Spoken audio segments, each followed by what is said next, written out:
Hello everyone, कैसे हो आप सब। उम्मीद करता हूं कि आप लोग बहुत ही अच्छे होंगे। आरआरबी एनटीपीसी एग्ज़ाम की तैयारी कर रहे सभी दोस्तों का एक बार फिर से स्वागत है शिक्षा संकल्प के इस ऑनलाइन यूट्यूब प्लेटफॉर्म पर।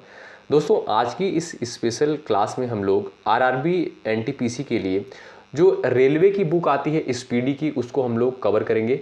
और हमारा जो पहला टॉपिक रहेगा जनगणना 2011, बहुत इंपॉर्टेंट टॉपिक है। एग्जाम में प्रश्न यहाँ से बनते हैं और स्पीडी बुक कितना इंपॉर्टेंट है बताने की आवश्यकता नहीं है, ठीक है। तो हम लोग सामान्य ज्ञान की पूरी बुक को कवर करने वाले हैं और ये आज हमारा एक छोटा सा वीडियो रहेगा, एक छोटा सा लेक्चर रहेगा। आप लोग इसको देखिएगा और कमेंट करके बताइएगा क्या इस सीरीज को जो है कंटिन्यू रखी जाए। आप लोग ज़रूर बताइएगा। आइए बिना किसी देरी के हम लोग स्टार्ट करते हैं आज के इस सेशन को। ध्यानपूर्वक आप लोग पूरे पेशेंस के साथ इस पूरी क्लास में बने रहिएगा। चीज़ें आपको क्लास में ही याद होती चली जाएंगी। चलिए, पहला पॉइंट है, भारत में पहली जनगणना की शुरुआत कब हुई थी।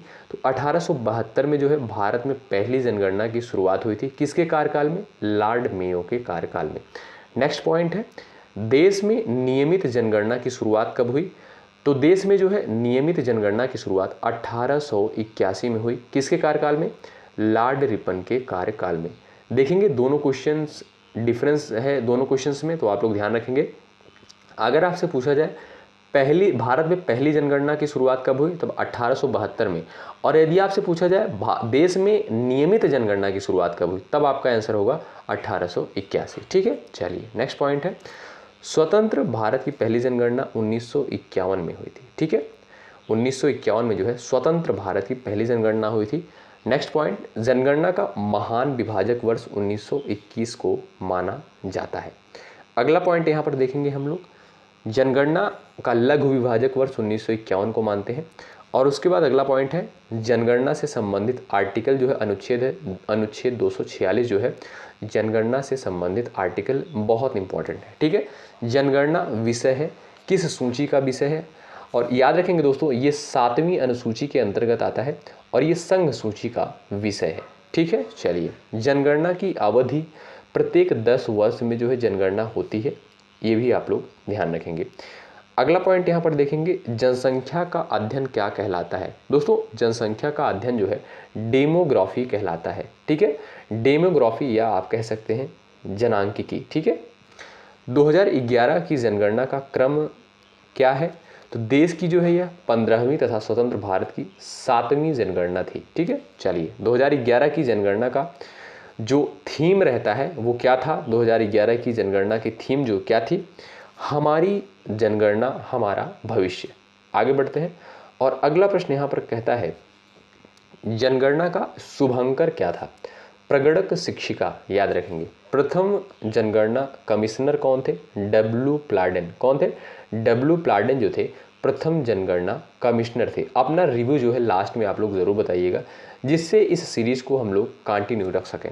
और स्पीडी बुक मोस्ट इंपॉर्टेंट है, बहुत महत्वपूर्ण है रेलवे एग्जाम के लिए।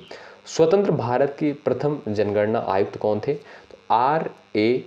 गोपाला स्वामी। याद रखेंगे, R.A. गोपाला स्वामी जो थे स्वतंत्र भारत के प्रथम जनगणना आयुक्त थे। 2011 की जनगणना आयुक्त कौन थे? C. चंद्रमौली। याद रखिएगा, 2011 की जनगणना के आयुक्त कौन थे? C. चंद्रमौली थे। अगला प्रश्न यहाँ पर देखिए, अगला पॉइंट, पहली बार जाति आधारित जनगणना कब हुई? 1931 में। विश्व जनसंख्या दिवस कब मनाया जाता है? 11 जुलाई को। महत्वपूर्ण है। कुल जनसंख्या अगर देखा जाए 2011 के आंकड़ों के आधार पर, तो लगभग 121 करोड़ जो है कुल जनसंख्या है भारत की। और अब तो हालांकि बढ़ गई है जनसंख्या, लेकिन ये 2011 का आंकड़ा है, 2011 की जनगणना के अनुसार है। भारत में विश्व जनसंख्या का भाग कितना है? तो 17.5% जो है भारत की आबादी है पूरे वर्ल्ड की जनसंख्या में। और उसके बाद है यहाँ पर पुरुष जनसंख्या कितनी है? तो यहाँ पर है आपका 62.32 करोड़, यानी 51.47%। महिला जनसंख्या देखा जाए 58.75 करोड़, और परसेंटेज में अगर देखा जाए तो 48.53%। ठीक है, आइए अगला पॉइंट यहाँ पर देखेंगे, दशकीय या वार्षिक वृद्धि दर कितना होता है? 7.7% व 1.64%। कुल साक्षरता दर कितना है? Very important point, 73%। ठीक है, कुल साक्षरता दर 73% है। पुरुष साक्षरता दर कितना है? 80.9%। अगला पॉइंट है महिला साक्षरता दर 64.6% है। लिंगानुपात अगर देखा जाए, लिंगानुपात का अर्थ होता है साथियों कि पुरुषों पर महिलाओं की संख्या कितनी है। ठीक है, किसी भी राज्य में जो है, किसी भी स्थान पर पुरुषों पर महिलाओं की संख्या, तो 1000 पुरुषों पर 943 महिलाएं हैं, लिंगानुपात। ठीक है, चलिए अगला प्रश्न देखेंगे।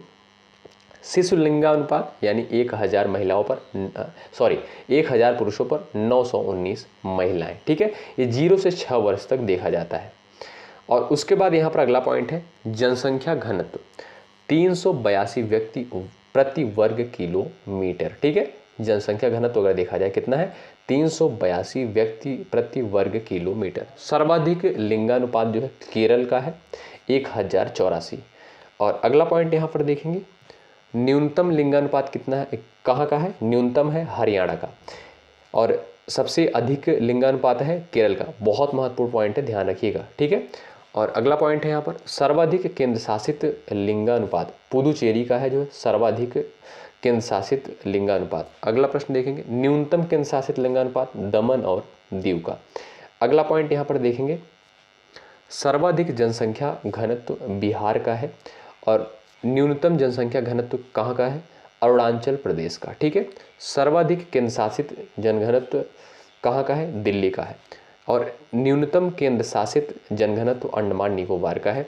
और सर्वाधिक जनसंख्या उत्तर प्रदेश की है, कितनी, 19.98 करोड़। जबकि अब अगर वर्तमान समय में देखा जाए तो उत्तर प्रदेश की जनसंख्या बढ़ गई है, काफ़ी ज़्यादा हो गई है, और यहाँ पर दिया है 19.98 करोड़। ये लेकिन आपका 2011 का आंकड़ा है। ठीक है, अगला पॉइंट यहाँ पर देखेंगे, न्यूनतम जनसंख्या सिक्किम की है कितनी, 6.11 लाख, यानी 6.11 लाख। सर्वाधिक केंद्र शासित जनसंख्या दिल्ली की है, न्यूनतम केंद्र शासित जनसंख्या लक्षद्वीप की है। एकमात्र राज्य जहाँ जनसंख्या घटी है वो है आपका नागालैंड। आइएगा नेक्स्ट पॉइंट देखेंगे, यहाँ पर सर्वाधिक साक्षरता दर केरल का है, कितना है, 94% है सर्वाधिक साक्षरता दर। और न्यूनतम साक्षरता दर बिहार का है कितना, 61.8% है। न्यूनतम महिला साक्षरता बिहार में है 51.5%, और सर्वाधिक केंद्र शासित साक्षरता लक्षद्वीप का है। ठीक है, चलिए अगला पॉइंट यहाँ पर देखेंगे, न्यूनतम केंद्र शासित साक्षरता दादर नगर हवेली का है, और अधिकतम जनसंख्या जिला ठाणे महाराष्ट्र का है। ठीक है, अधिकतम जनसंख्या किस जिले की है, ठाणे की है, जो कि महाराष्ट्र का एक जिला है। कम जनसंख्या वाला जिला दिबांग घाटी, ये कहाँ का है, अरुणाचल प्रदेश का है। ठीक है, अरुणाचल प्रदेश का है। और अधिक जिलों वाला राज्य कौन सा है, उत्तर प्रदेश है। कितने जिले हैं, 75 जिले हैं। तो दोस्तों यहाँ पर हमने इंपॉर्टेंट फैक्ट को कवर किया, जो कि रेलवे एग्जाम के लिए इंपॉर्टेंट है 2011 की जनगणना के आधार पर। अभी बहुत सारा कंटेंट आप सभी को दिया जाएगा स्पीडी से रिलेटेड। आप लोग बताएं ये लेक्चर आपको कैसा लगा, क्या इस लेक्चर को कंटिन्यू रखा जाए। आप लोग एक बार कमेंट बॉक्स में ज़रूर बताएं, और अपने दोस्तों के पास भी ज़रूर शेयर करें। और स्पीडी बुक बहुत इंपॉर्टेंट है एग्ज़ाम के दृष्टिकोण से, यहाँ से सीधे प्रश्न पूछे जाते हैं पेपर में। तो बहुत बहुत शुक्रिया अंत तक बने रहने के लिए। चैनल पर नए हैं ज़रूर जुड़ें, और सेशन को प्लीज़ लाइक ज़रूर करें आप लोग। धन्यवाद, जय हिंद, जय भारत।